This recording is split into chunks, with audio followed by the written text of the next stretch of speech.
Assalamualaikum warahmatullahi wabarakatuh. Berjumpa lagi kita di media pembelajaran ini. Kali ini kita akan belajar tentang kenampakan alam Indonesia, baik di wilayah daratan maupun daerah perairan. Setelah selesai menyaksikan video ini, jangan lupa untuk subscribe ya.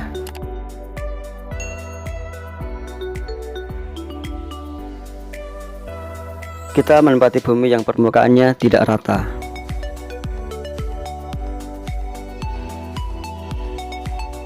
Ada pegunungan, lembah, sungai, danau, dataran rendah, laut, dan lainnya. Semua itulah yang kita namakan dengan kenampakan alam atau bentang alam. Lalu pertanyaannya adalah, apakah itu kenampakan alam?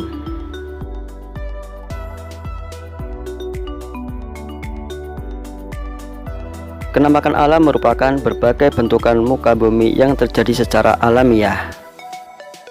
Ada beragam kenampakan alam di permukaan bumi ini, baik yang ada di daerah daratan ataupun yang ada di daerah perairan. Secara garis besar, kenampakan alam terbagi dalam dua wilayah. Yang pertama adalah daerah daratan, yang kedua adalah daerah perairan.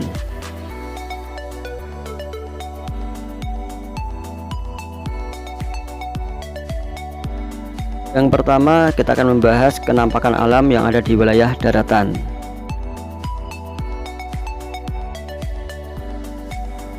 Kenampakan alam di wilayah daratan merupakan bagian dari permukaan bumi yang tidak digenangi air dan berbentuk padat. Kenampakan pertama di bentang alam daratan adalah dataran tinggi. Dataran tinggi merupakan wilayah dataran yang luas, relatif datar dan terletak pada ketinggian 300 sampai 600 meter di atas permukaan laut. Dataran tinggi berada di daerah pegunungan atau dikelilingi oleh bukit-bukit, sehingga udaranya sangat dingin dan segar. Di daerah dataran tinggi biasanya dimanfaatkan sebagai tempat tinggal karena udaranya sejuk, kemudian juga dibangun villa. Kemudian juga dimanfaatkan sebagai perkebunan teh, kopi, sayuran, dan juga sebagai tempat wisata.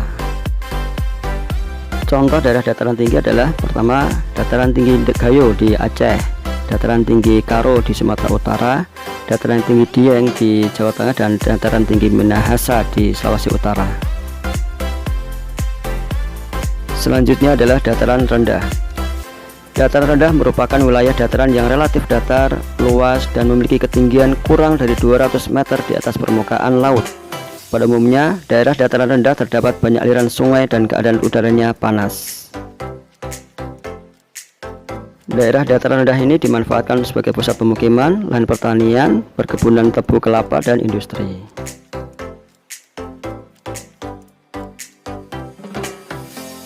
Yang ketiga adalah gunung.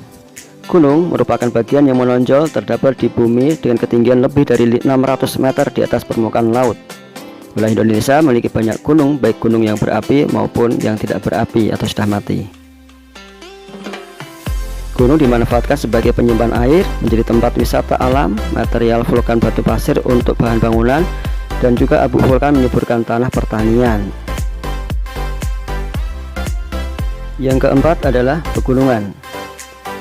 Pegunungan merupakan rangkaian gunung yang saling menyambung satu sama lain, tinggi, luas, dan memanjang dengan mencapai ketinggian lebih dari 700 meter di atas permukaan laut, sehingga di daerah pegunungan udaranya sangat sejuk dan segar.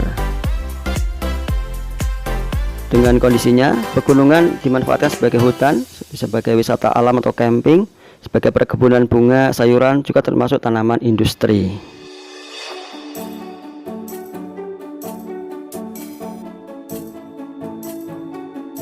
Demikianlah kenampakan alam di wilayah daratan mulai dari pegunungan sampai dataran rendah, dan mudah-mudahan gambar ini lebih memperjelas lagi tentang keberagaman kenampakan alam di daerah daratan.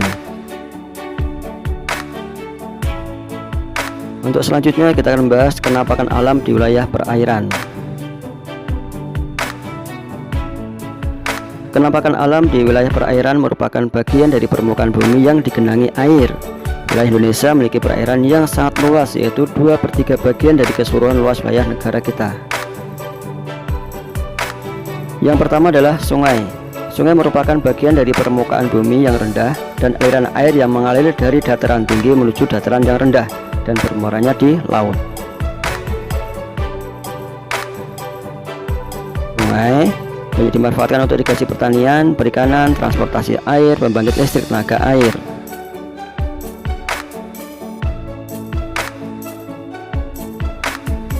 Yang kedua adalah danau. Danau merupakan permukaan bumi berupa cekungan di darat yang sangat luas dan digenangi oleh air yang dikelilingi daratan. Dilihat dari proses terbentuknya, danau ada 3 jenis. Yang pertama adalah danau vulkanik, yaitu hasil letusan gunung berapi. Yang kedua adalah danau tektonik, yaitu dari proses gerakan lempeng batuan. Yang ketiga adalah danau buatan manusia.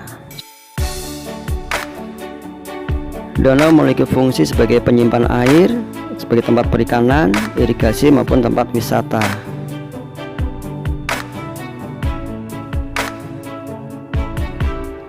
Yang ketiga selanjutnya adalah laut.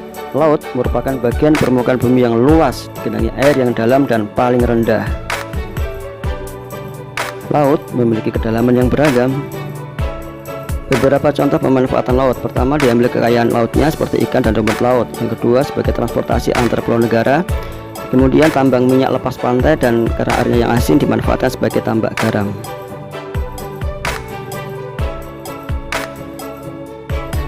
Yang keempat adalah rawa. Rawa merupakan dataran rendah yang digenangi air baik untuk perikanan maupun hutan bakau. Pada umumnya terletak di daerah dekat sungai atau pantai.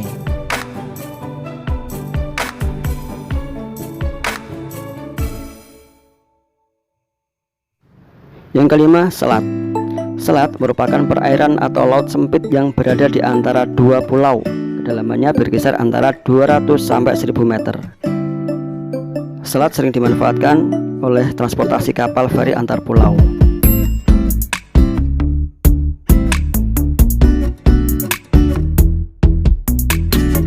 Yang terakhir adalah samudra.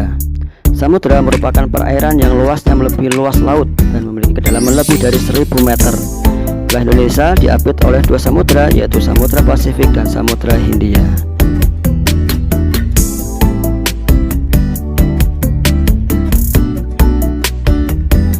Demikian pembahasan kita kali ini. Jangan lupa untuk subscribe dan thanks for watching. Assalamualaikum warahmatullahi wabarakatuh.